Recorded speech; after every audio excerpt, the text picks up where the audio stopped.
Hello world, welcome to another race analysis with Newtype Cycling. I am your host Jared. We've got another Ore Road week in the books. This is week 2 of the 2022 season. Tonight we'll be rocking the maroon long sleeve. We've got 3 riders in the team tonight, Bryce, Jake, and myself. We're going to jump right into the action. We had 2 neutral laps tonight, and then from the gun we had an attack way up the road, already hitting that right-hander, and me and Jake got a little off guard, and so we're having to move up through the field really quick. I was feeling pretty good. It's early on in the night. I feel like I'd push the pedals down and try and bridge up to this gap we've got going on. It's roughly about 10 riders, and I was pretty threatened by this. I was like, if these guys are motivated, like early on, they could attack and go. Real quick, guys, if you like what you're seeing, please like and subscribe. We're trying to get up to 1,000 subscribers by the end of the year. Hopefully we can reach that goal. By this rate, we're not going to, so I need your help.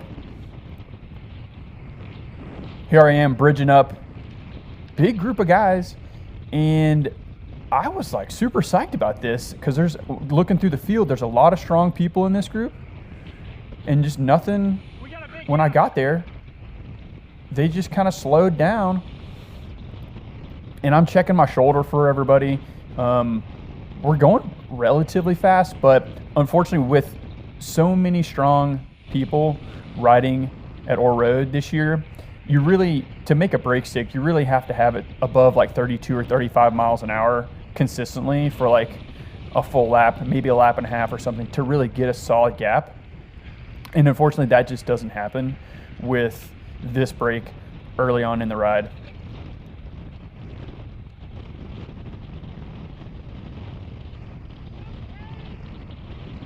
I'm checking back. I see the peloton has caught us. I kind of just let up. A little frustrating, but it is what it is. There's plenty of racing to be had later on. You can see the group coming up on us on the right.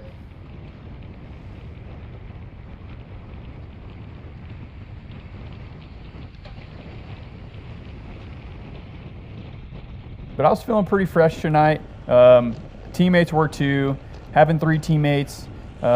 Spencer couldn't make it tonight, so we were hoping to have a 4. Didn't happen, but it's no big deal. We're jumping ahead. We're about 20 minutes in, and kind of look up the road. We've got a couple guys going off the front, and a few of us sniff it out, and we start navigating through traffic to latch onto this thing. Both me and Jake hop on it, and we start getting lined up to try and see if this thing will go anywhere. I want to say at this point, you can see everyone looking back. I want to say that the field was already on us, and this thing really didn't go anywhere. And then coming out of this turn right here, everybody kind of just lets up, relaxes a little bit, fans out. And again, we're 20 minutes into this 35 plus 5 laps, and I was feeling good. And so I start navigating through the field, getting up to the front, and put in an attack right here. This was a perfect timing for me.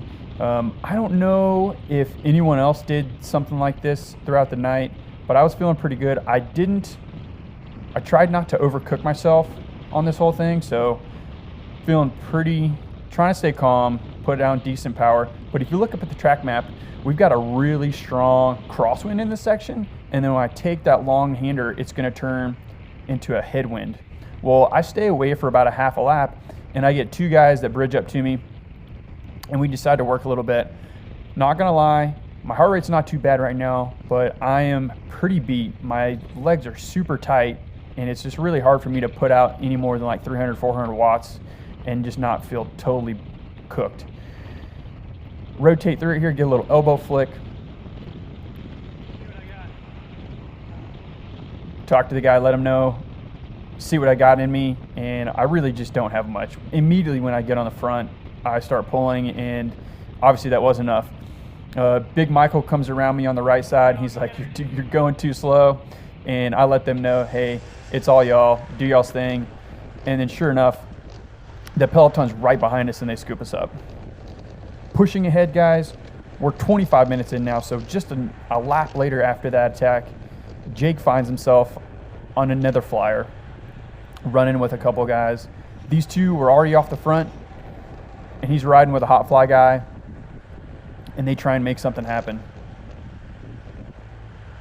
They immediately let up, but Jake's on this guy's wheel, and they're motivated to see if they can make something happen. It's countless back-to-back attacks throughout the night. That's why this ride is so good for fitness and VO2 intervals and stuff like that. It's a mock race, but the pace is so high. You can really mimic it. I'm super excited to see what our fitness is coming out of this, doing this a couple more weeks, and seeing what we got when we go up to Winston-Salem and do some of those sanctioned crits and get some points. Unfortunately, the peloton sniffed this one out, and you can see him coming up on the right, and Jake just does the smart thing, doesn't pull, he immediately just sits up and gets absorbed. Pushing forward, guys, we're 30 minutes in. We're coming down towards the end a bit here. Well, I'm getting a little dicey. If you look way up the road, that's our teammate Bryce. He went on a flyer, and he's been up the road a good while now. I want to say a lap and a half, and I noticed it. I was a little further back, so I immediately get on the front and kind of start soft pedaling a little bit. Unfortunately, I never looked down at my head unit to see how fast I was going or how many watts I was putting out. But if you look here, you'll start seeing guys leapfrog me, and they start trying to bridge up to Bryce and those other riders. Well, bad by me. I should have just kind of stopped pedaling and just really put down very minimal watts. I should have looked down, and if I was putting over 200 watts, that was too many, and just forced guys to go around me. You'll hear a couple guys behind me, they start barking at me, like, close it down. They weren't too happy about that, but they don't know my strategy. I don't know theirs. It's fair play. And I kind of just let everything come back together. But if you see, look way up there, Bryce is still off the front, and he does a solid job of staying away. I believe he stayed away the longest tonight, even though it didn't work and he gets absorbed back into the peloton. He did a great job using his diesel motor and kind of just testing the waters for future races we have coming up. But again, you can see me, like, I'm putting out way too many watts. There's 4 guys ahead of me, 5 guys plus Bryce, and I was comfortable just sitting on the front and forcing people to go around me, but I'm putting too many watts out. Lesson learned, knowledge right there for next time. Here comes James coaching me up a little bit, telling me what I'm doing, and it didn't even occur to me when I was doing this, but now I know something to be cognizant of going forward.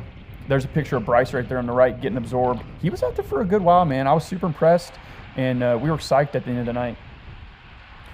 All right, guys, pushing forward. We are coming to 5 laps to go. Kind of funny. So there's been this stink and this kind of unknown a little bit with the group that people were unsure what lap it was. Well, here's some clarification.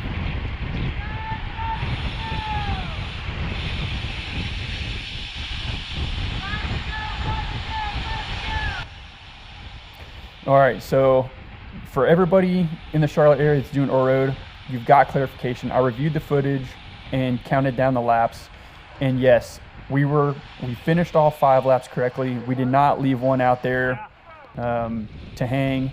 So for all you people who can't count, hashtag no child left behind.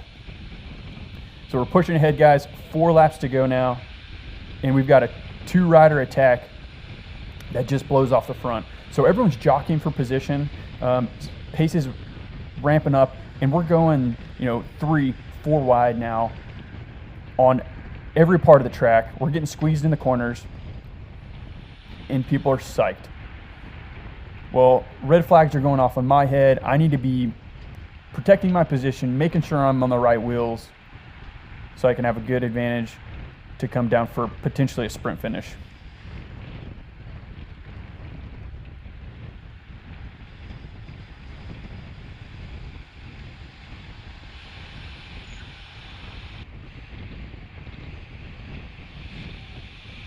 All right, y'all, we're pushing ahead now. It's coming to the line for 2 laps to go.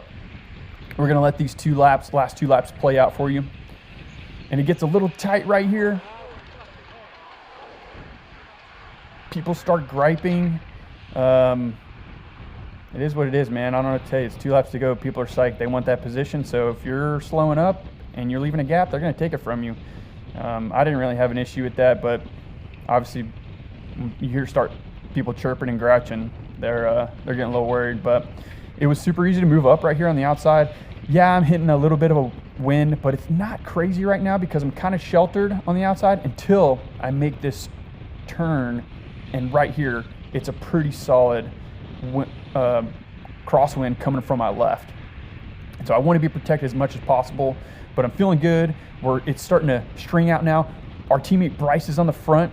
He's trying to bring back that late race attack from a lap ago, and he's setting the pace, and he's killing it. Me and Jake right here are like chomping at the bit for this potential lead out and just having the field strung out.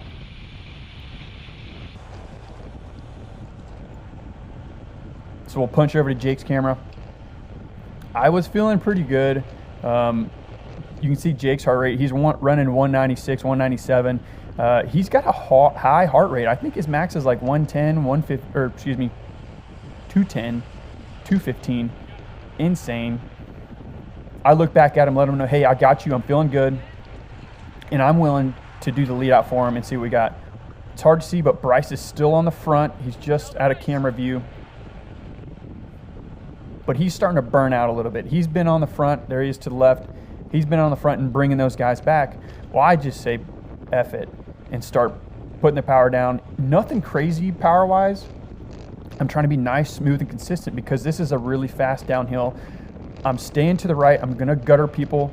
I'm trying to protect that. Jake's yelling at me like, punch it as fast as you can and go as long as you can. And that's exactly what I'm trying to do. Unfortunately, I start running out of steam right here on this uphill transition, give him the elbow flick, and by that time, the peloton is on him. We start bunching back up. There's just too much horsepower behind us. Jake start losing positions, mainly because of me and my poor lead out. People are smashing this final corner. This is the stretch for the finish line right here. Based off of our performance last week, this isn't too bad, man. It was fun to practice a little lead out, even though it wasn't the best one in the world. But against this field of riders, you can't ask for too much more this early in the season for us. Really fun to do this ride. Can't wait to show you guys some more footage. Catch you on the next one.